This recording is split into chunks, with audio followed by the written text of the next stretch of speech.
Question number 13 जो है थोड़ा अलग टाइप का है। अभी तक हमने सबसे पहले पुनः मूल्यांकन खाता बंद करते थे, फिर पूंजी खाता बंद करते थे। इसमें ऐसा है कि सबसे पहले हमको पक्की तलपट को बंद करना पड़ेगा, उसके बाद पूंजी खाते को बंद करना है। तो इसलिए इंटरेस्टिंग सवाल है, इसको ध्यान से समझना है। एल, वी और डब्लू 2:2:1 के प्रमाण में लाभ हानि बांटने वाले साझेदार हैं। तारीख 31/3/2016 के दिन उनकी पेड़ी की पक्की तलपट निम्नानुसार थी।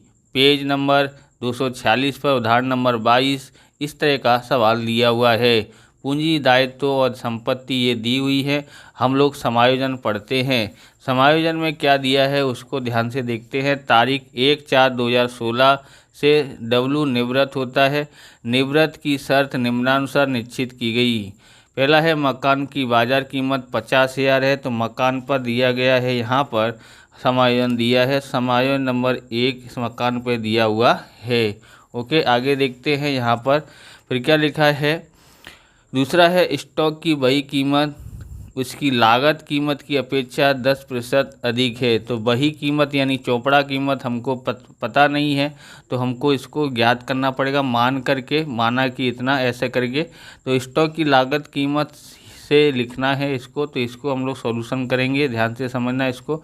डब्लू के निजी खर्च चुकाए 500 लाभ हानि खाते उधार किए थे, तो इसे पुनः मूल्यांकन खाते में इसको यहाँ उधार किए तो पुनः मूल्यांकन खाते में जमा करेंगे और पूंजी खाते में इसको उधार करेंगे। ओके, चौथा देखते हैं पीढ़ी की ख्याति का मूल्यांकन 80,000 से किया है। ओके ओके, तो यहाँ पर लागत, यहाँ पर स्टॉक का दिया है ना, स्टॉक का समायोजन नंबर 2 है, वो देख लेते हैं। समायोजन नंबर 2 है स्टॉक पे। ओके, अब हम लोग कहाँ पर पहुँचे हैं, यहाँ पर डब्लू के भाग लाभ के भाग में से, यानी कि लाभ के भाग में से बोला है, में से बोला हो तो मतलब क्या होता है 5/40 और तथा भाग एल लेगा और 3/40 भाग बी को मिलेगा। यानी कि यहाँ पर हमको ज्ञात नहीं करना पड़ेगा लाभ हानि का, लाभ का प्रमाण यहाँ पर दिया हुआ है 5:3, क्योंकि दोनों के हर समान हैं। ओके, इसी के अनुसार हमको क्या बांटना है, पागड़ी को बांटना है। कौन मतलब कितना कितना ये लोग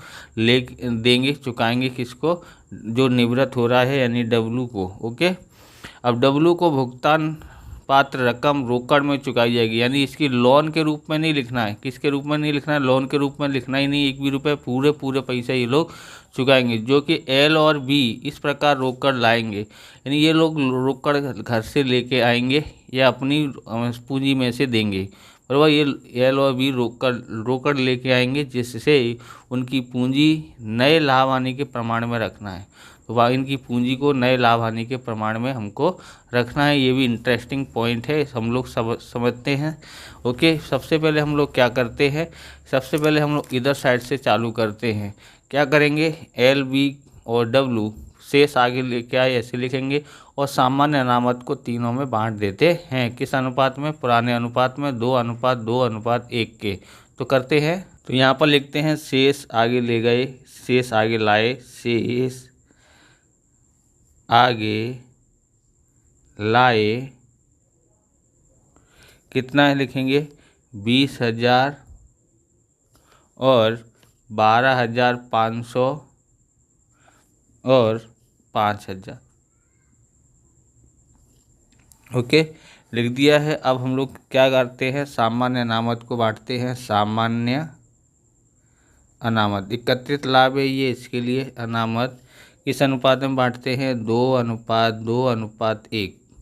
ओके, तो कितना होगा, कितना है सामान्य अनामत 5,000 है, तो 5,000 हम लोग इसमें 2 देखते हैं, 2 और 2 4 और 1 5।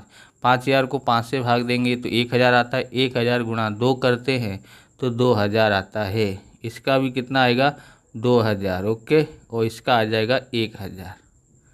हो गया। अब हम वो आगे देखते हैं, तो ये देखोगे लेनदार 20,000 है, खर्च चुकाना बाकी 3,000 है, दोनों को सेम टू सेम कहाँ लिख देंगे, पक्की तलपट में, क्योंकि कोई समायोजन नहीं है इनके ऊपर। तो यहाँ लिखते हैं हम लोग लेनदार कितना है, लेनदार 20,000 का है, और क्या है, खर्च चुकाना बाकी, खर्च चुकाना बाकी कितना है, 3000 है। ओके। यहाँ दी है ख्याति। ख्याति पुरानी ख्याति है। पुराने साझेदारों में पूंजी खाते में हम लोग बंटवारा कर देते हैं उधार साइड लिख करके। ओके। तो यहाँ लिखते हैं पूंजी खाते में ख्याति कितना है, ख्याति खाता 2:1 कितना दिया गया है, 8000। 8000 में यहाँ पर हम लोग क्या करते हैं, 5 से भाग देंगे क्योंकि इधर टोटल मारोगे तो 5 आता है। तो 8000 भाग 5 कितना आया, 1600। और 1600 गुणा 2 करते हैं तो कितना आता है, 3200 आता है। ओके। यहाँ लिखते हैं 3200। इसका भी आता है 3200। इसका कितना आएगा, 1600। ओके। आगे देखते हैं। अब यहाँ मकान दिया है, उस पर समायोजन नंबर 1 दिया है, 37,000 दिया है। ओके। और यहाँ क्या दिया है, मकान की बाज़ार कीमत 50,000 यानी वृद्धि हुई है। तो हम लोग पुनः मूल्यांकन के यानी लाभ हुआ है ना, लाभ हुआ है तो पुनः मूल्यांकन के जमा तरफ लिखते हैं और पक्की तलपट में लिखते हैं। तो यहाँ लिखते हैं मकान। ओके। मकान कितना है, 37,000 का है और वृद्धि हुई है। टोटल कितना होता है, 50,000। डायरेक्ट 50,000 लिख दोगे तो भी चलेगा। तो यहाँ लिखते हैं वृद्धि। 50,000 में से 37,000 घटा दो, कितना आता है, 13,000 आता है। ओके। 13,000 हमको कहाँ लिखना है, यहाँ पर पुनः मूल्यांकन के जमा तरफ लिखते हैं मकान खाता कितना है, 13,000। ओके। देनदार को 13,000 सेम टू सेम पक्की तलपट में लिख देते हैं। तो यहाँ लिखते हैं देनदार कितना है, 13,000 है। ओके। तो यहाँ देखते हैं स्टॉक की बही कीमत पर लागत कीमत की अपेक्षा 10% अधिक है। यानी कि यहाँ बही कीमत हमको पता नहीं है तो उसकी लागत कीमत की अपेक्षा 10% अधिक है, बराबर। तो हम बही कीमत मालूम होता है तो 10% ज्ञात कर लेते, लेकिन वहाँ पर पता नहीं है। और स्टॉक दिया कितना है का है, स्टॉक दिया है यहाँ पर 5500 का दिया हुआ है। ओके। तो करते हैं इसका सॉल्यूशन। तो यहाँ पर कर लेते हैं स्टॉक की गणना। ओके। यहाँ लिखते हैं स्टॉक की गणना।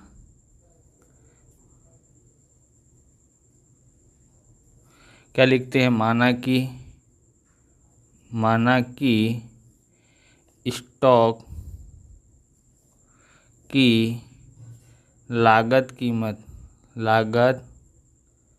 कीमत कितनी है, 100 रुपये। वृद्धि हुई है 10 की, बराबर। कितनी हो जाएगी, 110। तो ये 110 है, क्या हो जाएगी हमारी बही कीमत। ओके। अब इसको क्या लिखेंगे, बही कीमत कितनी है, 110 बराबर। तो लागत कीमत कितनी है, तो लागत कीमत है 100। ओके।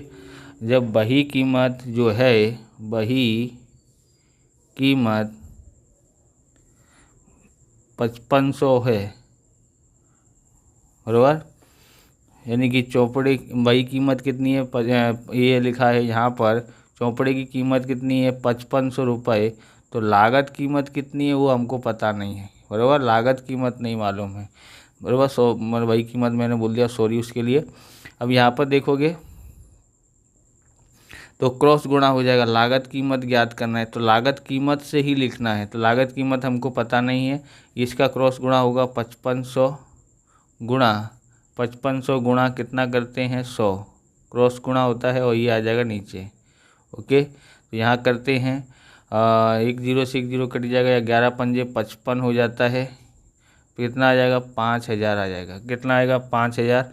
कीमत कितनी थी, 5500, बराबर। वही कीमत, और लेकिन लागत कीमत कितनी है, 5000। लागत कीमत 5000 है तो इसी से हमको लिखना है, तो 500 की कमी हुई है। तो यहाँ लिखते हैं स्टॉक की कीमत में स्टॉक की कीमत में 500 की कमी होगी। ओके, यहाँ लिखते हैं स्टॉक। ओके, क्या लिखेंगे यहाँ पर? स्टॉक लिखते हैं, लिख देते हैं स्टॉक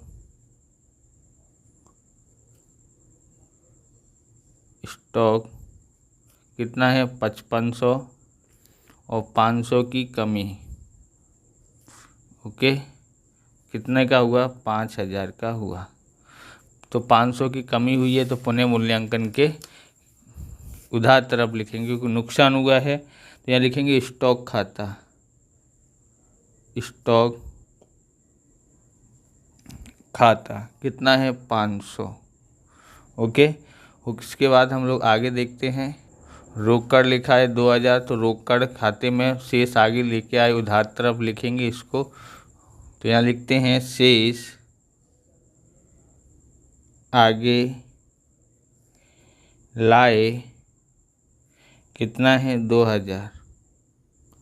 पूरा हो गया है। अब हम लोग समायोजन देखते हैं ये वाला डब्लू के निजी खर्च चुकाए 500 लाभ हानि खाते उधार किए हैं। लाभ हानि खाते उधार किए तो पुनः मूल्यांकन के इसको जमा साइड में लिखना है, बराबर। पुनः मूल्यांकन के जमा साइड में लिखेंगे क्या लिखेंगे यहाँ पर?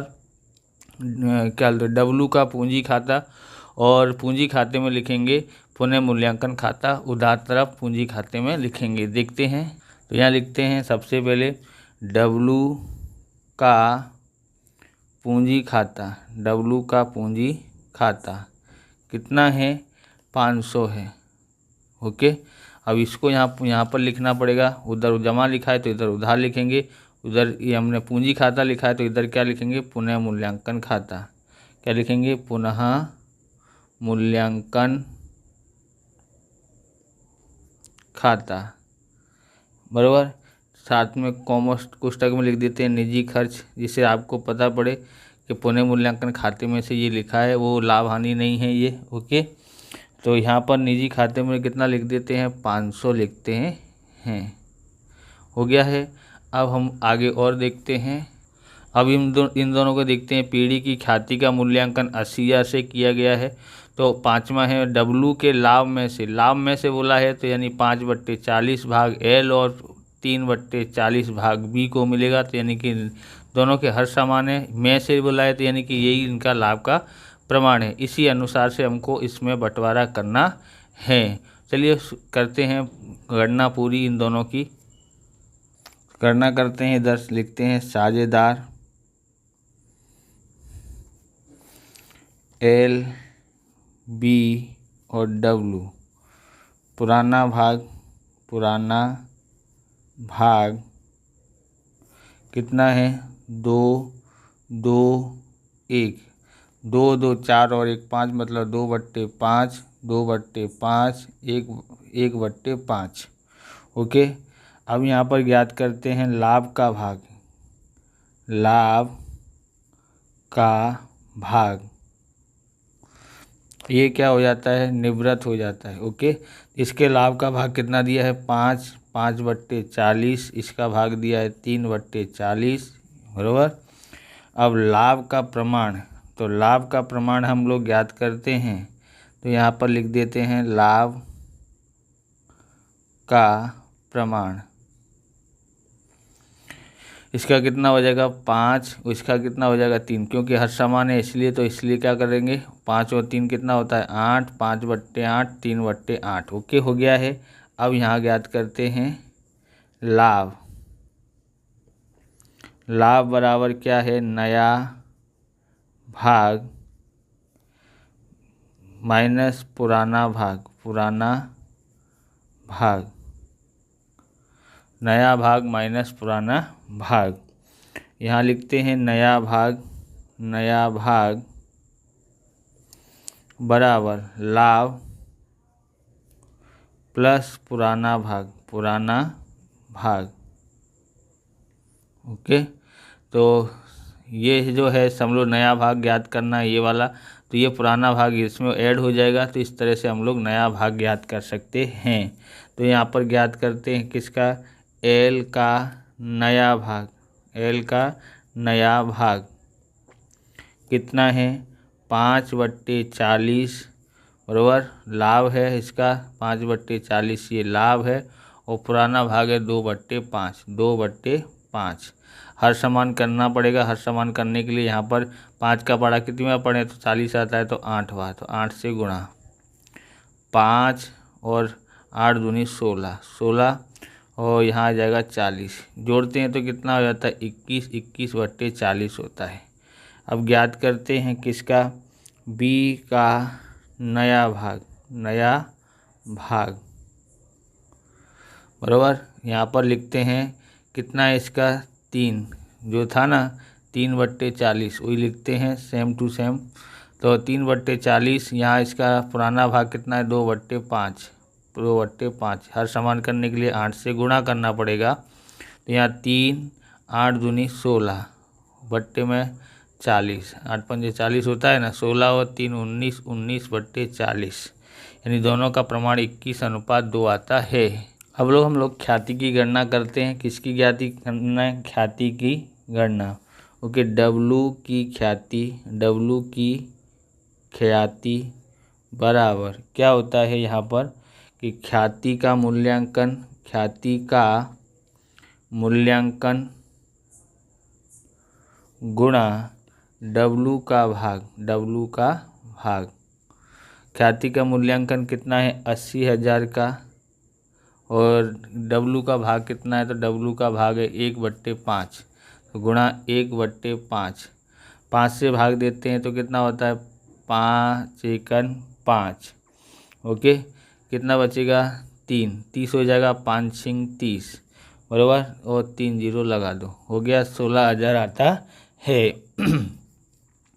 अब ये दोनों को लाभ मिला है, इस अनुपात में लाभ मिला है, यानी 5:3 के। तो इस अनुसार ये लोग ख्याति देंगे, किसको, ख्याति की रकम डब्लू को चुकाएंगे, वो किस अनुपात में, 5:3 में। तो इस दोनों को लाभ हुआ, इसलिए इन दोनों के खाते उधार आएंगे। तो लिखेंगे यहाँ पर एल का पूंजी खाता, या फिर ऐसे लिखते हैं सबसे पहले, निवृत्ति के समय ख्याति का वितरण। तो जो दे रहा है वो खाता उधार आएगा, तो एल का पूंजी खाता, एल का पूंजी खाता, पूंजी खाता उधार, और बी का पूंजी खाता उधार। त्याग होता तो ये जमा आता, कोई त्याग है नहीं, दोनों को लाभ मिला है। अब किसकी ख्याति, किसी को ख्याति की रकम मिलेगी, तो डब्लू को, डब्लू के पूंजी खाते का। ओके, इसका कितना है, 16,000 है, 16,000। अब इसको 16,000 को 5:3 के, यानी कि किस अनुपात में, 5:3। 5 इसका है, 3 इसका है, बांटेंगे तो 5 और 3 8, 8,000 से भाग देते हैं, 8 से भाग देते हैं 16 में, तो 2,000, 2,000 गुणा 5 करते हैं तो कितना आता है, 10,000। तो 10,000 देगा, ये देगा, और बाकी का 1 बचा 6,000, 6,000 देगा बी। ओके, अब देखो ये उधार है, इनको जमा में लिखेंगे पूंजी खाते में, और जो ये जमा है उसको पूंजी खाते के उधार तरफ लिखते हैं। दोनों उधार कौन थे, तो एल और बी दोनों उधार थे, तो इसलिए जमा में लिख रहे हैं। तो एल का पूंजी खाता का पूंजी खाता और बी का पूंजी खाता। ओके, कितना कितना है, 10,000, कितना है, 6,000।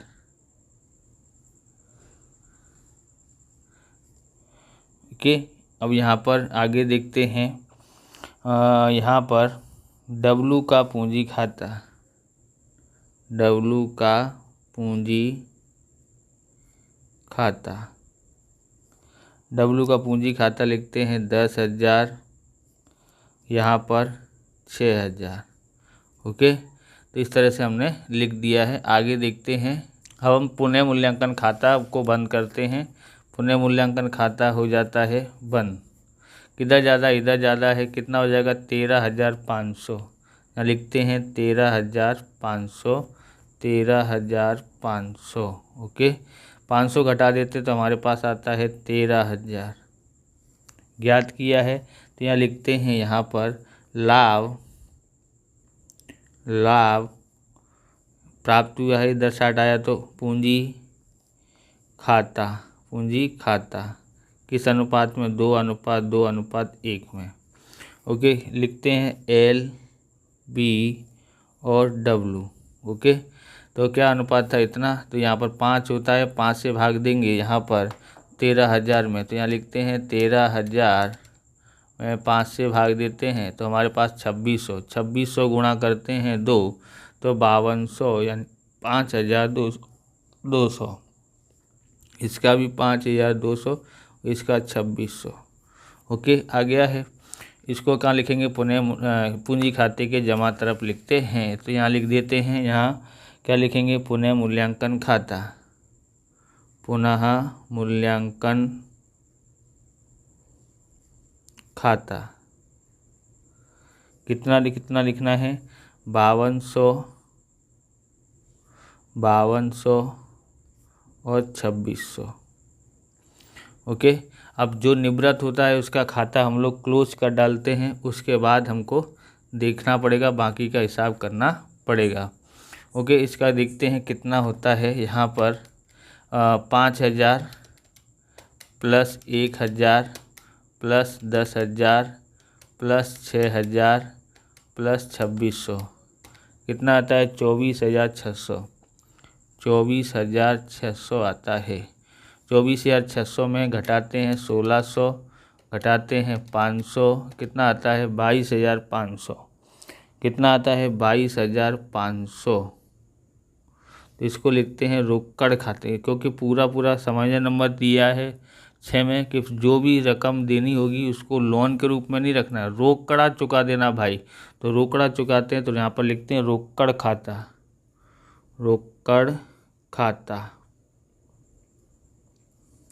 ओके, रोकड़ा चुका दिया है। अब रोकड़ा चुका है तो यहाँ पर तो उधार साइड में है, तो इधर के कहाँ आएगा, जमा साइड में, रोकड़ बैंक खाते में। तो यहाँ लिखते हैं W का, कौन निवृत्त हुआ है, W को चुकाना पड़ेगा, इसलिए W का पूंजी खाता। कितना है भाई, 22,500 है, 22,500 यहाँ पर है। ओके, अब 22,500 है, ये लोग लेके आएंगे तो यहाँ पर तो हम लोग 2,000 ही है, 2,000 है, लेकिन चुकाना 22,500 है। तो कैसे चुकाएंगे, तो कौन लेके आएगा, तो समाज नंबर 6 में लिखा है कि जो साझेदार हैं L और B, वो पूंजी रोकड़ में लेके इसको चुकाना पड़ेगा। तो दोनों को चुकाना पड़ेगा। तो यहाँ लिखते हैं साझेदारों का पूंजी खाता, यहाँ लिखते हैं साझेदारों का पूंजी खाता। ओके, साझेदारों का पूंजी खाते में कौन कौन है, तो L का खाता और B का खाता। दोनों का हमको पता नहीं है, ज्ञात करना पड़ेगा। पर हमको इतना पता है कि टोटल मारेंगे तो 22,500 दोनों को चुकाना पड़ेगा, बराबर। 22,500 दोनों को चुकाएंगे। अब इसको क्लोज कर देते हैं, क्योंकि हमको पक्की तलपट बंद करके फिर पता लगानी है कि इसका कितना बाकी है।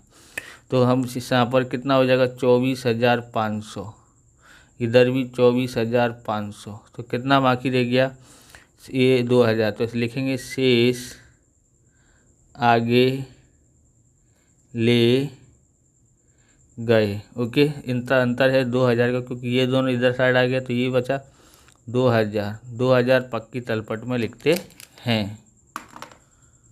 तो पक्की तलपट में लिखते हैं रोकड़ बैंक खाता। कितना है, 2,000 है। टोटल मार देते हैं इधर साइड का, तो यहाँ लिख देते हैं। ओके, कितना है 50,000 प्लस 13,000 बराबर, फिर कितना है 5,000, ओके 5,000 प्लस 2,000 कितना आता है 70,000 आता है। तो 70,000 यहाँ लिखा, 70,000 यहाँ लिखा, ओके। अब 70,000 में से कितना घटाना है 3,000, 3,000 घटाया, फिर 70,000 में से 20,000 घटा दो, 20,000 घटाया कितना आया 47,000 आता है। अब यहाँ लिखेंगे 47,000, पहले लिखते हैं पूंजी खाता, क्या लिखते हैं पूंजी खाता। इस तरह से हम लोग पूंजी ज्ञात कर रहे हैं पहले, बराबर। एल और बी पर कितना आया है 47,000 आया है। यहाँ पर लोन खाता नहीं आएगा क्योंकि पूरी रकम रोकड़ चुकानी है, ओके। कितनी है दोनों का टोटल वो हमको ज्ञात, फुल पूंजी हमने ज्ञात कर ली कि 47,000 है। इसको उनके अनुपात में बांटेंगे जो नया भाग आया था। तो आपको ऐसा लगा कि क्या कर रहे हैं सर, तो देखो समायोजन नंबर 6 जो दिया ना, डब्लू का भुगतान पात्र रकम रोकड़ में चुका देनी है, जो कि एल और बी इस प्रकार रोकड़ लाएंगे कि जिससे उनकी पूंजी नए लाभ हानि के प्रमाण में रहे। तो पूंजी हमने ज्ञात की कर दी है। अब दोनों की पूंजी को क्या करना है, हमको बंटवारा करना है। तो यहाँ बंटवारा करते हैं, कुल पूंजी कितनी आई है, यहाँ पर कुल पूंजी दोनों भागीदारों साझेदारों की कितनी है 47,000 आई है पक्की तलपट के अनुसार, ओके। दोनों को बांटते हैं, दोनों को बांटना पड़ेगा। तो कौन कौन है, तो यहाँ पर दोनों को बांटना है, तो एल है और कौन है बी है, ओके। तो यहाँ हमने ज्ञात किया है नया भाग जो है ये है 21 और 19, 21 और 19 बराबर। तो यहाँ लिख देते हैं 21:19, ओके। एल को बांटते हैं, तो यहाँ पर हम लोग क्या करेंगे, यहाँ पर इन दोनों को बांटते हैं। सबसे पहले क्या करते हैं 47,000 भाग 40 होता है दोनों का टोटल, बराबर। 40 इन दोनों का टोटल 40 होता है ना, 40 से भाग दे दिया। अब गुणा करते हैं 21 से, तो कितना आता है 24,675 इसका आया है। और कितना आता है इसका देखते हैं कितना था 47,000 गुणा 19 और भाग देते हैं 40 से, कितना आता है भाई 22,325, 22,325। इसको क्या लिखेंगे शेष आगे ले गए। आसानी से समझ में आए इसके लिए इस तरह से किया है। दूसरा भी उपाय है, बराबर, दूसरा उपाय भी है हमारे पास, पर हम लोग इसी उपाय से करते हैं, ओके। तो इसको कहाँ लिखेंगे पक्की तलपट में, उसमें पूंजी खाते में लिखते हैं। यहाँ लिखते हैं शेष आगे ले गए, बराबर। शेष आगे ले गए, तो शेष आगे ले गए कितना कितना आया था, इसका आया था 24,675 और 22,325, ओके। दोनों ज्ञात किए हुए हैं, तो ध्यान रखना 24,675, 22,325 यहाँ डैश करते हैं। इसी को पक्की तलपट में भी लिखते हैं, क्या लिखते हैं, यहाँ लिखते हैं इसकी आई है 24,675 और इसका आया है 22,325 आया है, ओके। अब हमको ज्ञात करना है यहाँ पर रोकड़, ये रोकड़ कितना लेके आएगा, ये रोकड़ कितना लेके आएगा, वो ज्ञात करना है, ओके। तो लेके आएगा तो यहाँ पर इधर साइड जमा साइड में हो गई। तो देखते हैं टोटल किधर का ज़्यादा लग रहा है, तो अब तो इधर का ज़्यादा लग रहा है, तो करते हैं 3200 प्लस 10,000 प्लस 24,675 कितना होता है 37,875। यहाँ लिखते हैं 37,875, 37,875, ओके। अब क्या करते हैं यहाँ पर 37,875 में से घटाते हैं 20,000, घटाते हैं 2,000, घटाते हैं 5200 बराबर कितना आता है 10,000। यहाँ लिखते हैं 10,675, 10,675 75। ओके, ज्ञात किया है ये भी। अब इधर का टोटल देखते हैं कितना है, 22,325, 22,325, 22,325 प्लस 6,000 प्लस 3,200 कितना होता है, 31,525 होता है, 31,525। में यहाँ भी लिखते हैं 31,525 में से घटाते हैं 5,200, में घटाते हैं 2,000, में घटाते हैं 1,200, 12,500 कितना आता है, 11,825, 11,825। ओके, 11,825 आया है। यहाँ पर हमने ये लिख दिया है। उसके बाद यहाँ डैश मारते हैं। ओके, डैश कर दिया है। उसके बाद हम लोग क्या लिखेंगे, ये हमको क्या लिखना पड़ेगा, रोकड़ खाता है। तो इतनी रकम रोकड़ लेके आएगा, तो यानी कि एल लेके आएगा 10,675 और बी लेके आएगा 11,825। यहाँ लिखते हैं रोकड़ खाते, रोकड़ खाते। ओके, ये उधार साइड लिखा है तो इधर हमने लिख दिया है साझेदारों का पूंजी खाता। तो दोनों की रकम लिखते हैं 10,675, ये है 11,825 बराबर। इस प्रकार से पूरा हो गया है, अब कोई गणना बाकी नहीं है बराबर। इस प्रकार से ये वीडियो पूरा होता है। अगर आपको हमारा वीडियो अच्छा लगे तो लाइक करें, शेयर करें, कमेंट करें। चैनल पर नए हैं चैनल को सब्सक्राइब करें। मिलते हैं नेक्स्ट वीडियो में। जय हिंद, जय भारत, वंदे मातरम।